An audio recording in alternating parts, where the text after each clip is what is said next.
Additionally, I don't know to what extent this has happened. I know that this has happened in certain spaces where selection systems automatically deselect students from certain backgrounds. Right?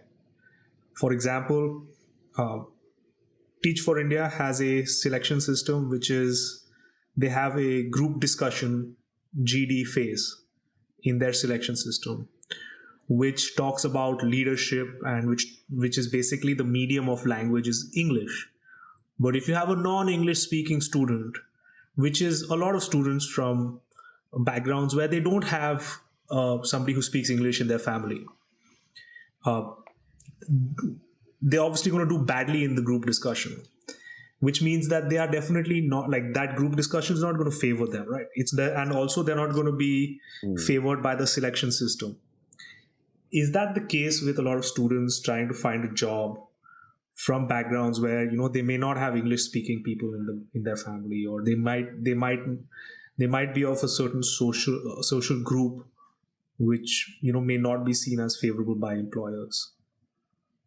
And this is a tough question. I mean, but I think it's worth kind of getting into that rabbit hole for a bit.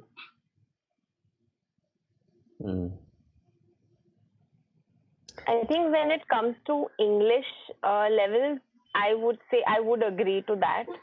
And I think just recent conversations, because an expectation is the same. And I think when we look at our students as well, I think we do want them to be fairly taken as well by the employers. Like, we don't want them to say that because they come in from a certain background, like we want that fairness to sort of come in. And I think that's where the English sort of tends to matter, because although we are able to sort of give them the importance of English, I think what they don't get an opportunity for is to be able to practice that English with somebody around them. Since it's a language, it's not something that they can learn. I mean, it's something that they can learn in terms of technicalities, but they can only improve if they continue to either talk or listen or have conversations in English. So when it comes to employment, sometimes that does come in. So like one of the reasons why, some of the students are rejected is, either due to communication skills or like lack of English skills as compared to probably the other people who've come in. So that's definitely something that does have an impact, and something that, if there is like another way to be able to deal with that, I think that's an area that needs some kind of an intervention for. Yeah, it's definitely a tough one, because it's a weird problem, because